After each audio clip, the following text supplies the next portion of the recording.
Avengers ഡൂംസ്ഡേയുടെ 3 ട്രെയിലറുകൾ ഇപ്പോൾ പുറത്തിറങ്ങിയിട്ടുണ്ട്.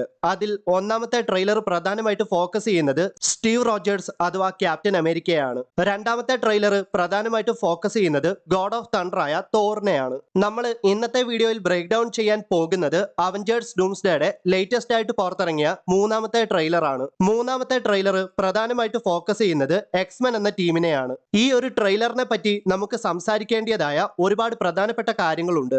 എക്സ്മെനും doctor ഡൂമും തമ്മിൽ എങ്ങനെയാകാം connection വരാൻ പോകുന്നത്, എക്സ്മെനും എക്സ്മാൻഷനും എന്താണ് സംഭവിച്ചത്, എക്സ്മെൻ എന്ന ടീമിലെ എല്ലാ മെമ്പേഴ്സും മരണപ്പെടുമോ, ഈ കാര്യങ്ങളെല്ലാം ഞാൻ ഈ ഒരു വീഡിയോയിലൂടെ പറഞ്ഞു തരാം. സോ ഗൈസ്, നിങ്ങൾ ആദ്യമായിട്ടാണ് എന്റെ ഈ ചാനൽ കാണുന്നതെങ്കിൽ ഇപ്പോൾ തന്നെ ഒന്ന് സബ്സ്ക്രൈബ് ചെയ്ത് ബെൽ ഐക്കണിലെ ഓൾ എന്ന ഓപ്ഷൻ എനേബിൾ ചെയ്താൽ ഞാൻ ഇനി അപ്ലോഡ് ചെയ്യുന്ന വീഡിയോസ് ഒക്കെ അപ്പപ്പോ നിങ്ങൾക്ക് നോട്ടിഫിക്കേഷൻ ആയിട്ട് ലഭിക്കുന്നതായിരിക്കും. സോ ഞാൻ ഒരുപാട് കാര്യങ്ങൾ പറഞ്ഞ് ലാഗ് അടുപ്പിക്കുന്നില്ല, നമുക്ക് നേരെ വീഡിയോയിലേക്ക് പോകാം.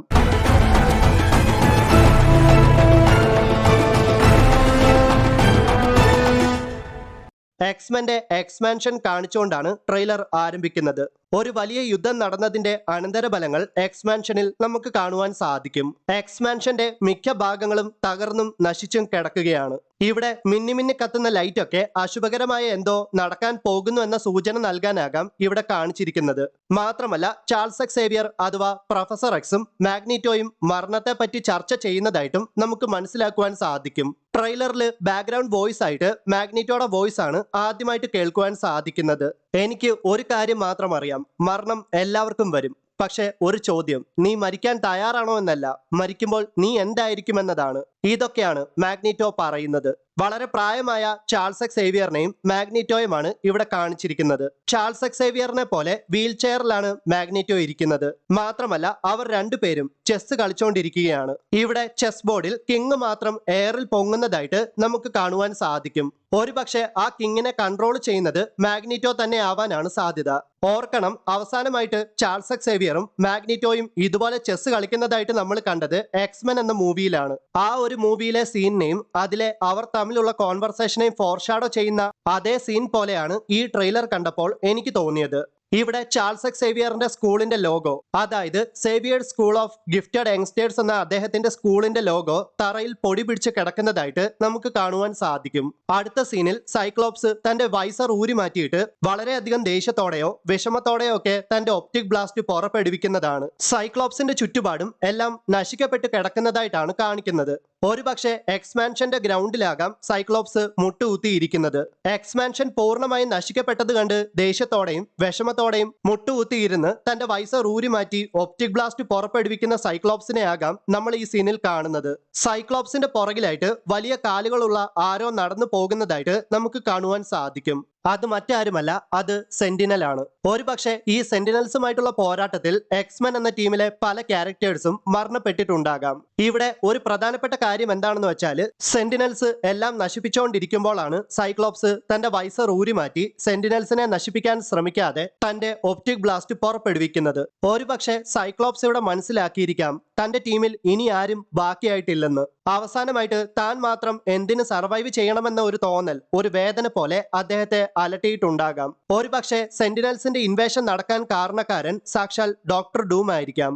അവഞ്ചേഴ്സ് ഡൂംസ്ഡേയുടെ അവസാനം ഇറങ്ങിയ 2 ട്രെയിലേഴ്സിലും നിങ്ങൾ ഒരു പ്രധാനപ്പെട്ട കണക്ഷൻ ശ്രദ്ധിച്ച് കാണുമായിരിക്കും.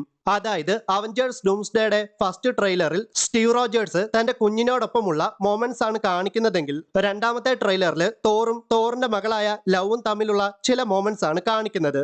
അതായത് ഞാൻ പറഞ്ഞു വരുന്നത്, അവഞ്ചേഴ്സിന് മാത്രമല്ല അവരുടെ മക്കൾക്കും നല്ലൊരു പ്രാധാന്യം അവഞ്ചേഴ്സ് ഡൂംസ്ഡേയിൽ ഉണ്ടാകും. മൂന്നാമത്തെ ട്രെയിലറും ഈ പറഞ്ഞ കാര്യങ്ങൾ തമ്മിൽ എന്താണ് ബന്ധമെന്ന് ഒരുപക്ഷെ നിങ്ങൾ ചോദിച്ചേക്കാം. അതിനെപ്പറ്റിയാണ് ഞാൻ ഇനി പറയാൻ പോകുന്നത്. ഒരുപക്ഷെ ഡോക്ടർ ഡൂം സെന്റിനൽസിനെ ഉപയോഗിച്ച് സൈക്ലോപ്സിന്റെയും ജീൻ ഗ്രേയുടെയും മകനായ നഥാൻ സമേഴ്സ് അഥവാ കേബിളിനെ തട്ടിക്കൊണ്ടു പോയിട്ടുണ്ടാകുമെങ്കിലോ? റൂൺസ് മാജിക് ഉപയോഗിച്ചാകാം ഡോക്ടർ ഡൂം സെന്റിനൽസിനെ കൺട്രോൾ ചെയ്യാൻ പോകുന്നത്. മൾട്ടിവേഴ്സിൽ ഉടനീളമുള്ള സൂപ്പർ ഹീറോസിന്റെ പവർഫുൾ ആയിട്ടുള്ള കിഡ്സിനെ മാനിപ്പുലേറ്റ് ചെയ്ത് അവരെ തട്ടിക്കൊണ്ടു പോയിട്ട് തന്റേതായ ഒരു ബാറ്റിൽ വേൾഡ് ക്രിയേറ്റ് ചെയ്യാനുള്ള ശ്രമത്തിലാകാം ഡോക്ടർ ഡൂം.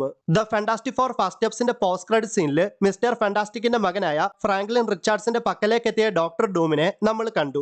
അതേപോലെ സ്റ്റീവ് റോജേഴ്സിന്റെ കുഞ്ഞിന്റെ പക്കലേക്കും തോറിന്റെ മകളായ ലവിന്റെ പക്കലേക്കും സൈക്ലോപ്സിന്റെ മകനായ കേബിളിന്റെ പക്കലേക്കും ഡോക്ടർ ഡൂം എത്തിയേക്കാം. തങ്ങളുടെ കുട്ടികൾ അപകടത്തിലാണെന്നറിഞ്ഞാൽ മാതാപിതാക്കളെല്ലാം ഒരുമിച്ച് കൂടുമെന്നതിൽ യാതൊരു സംശയവുമില്ല.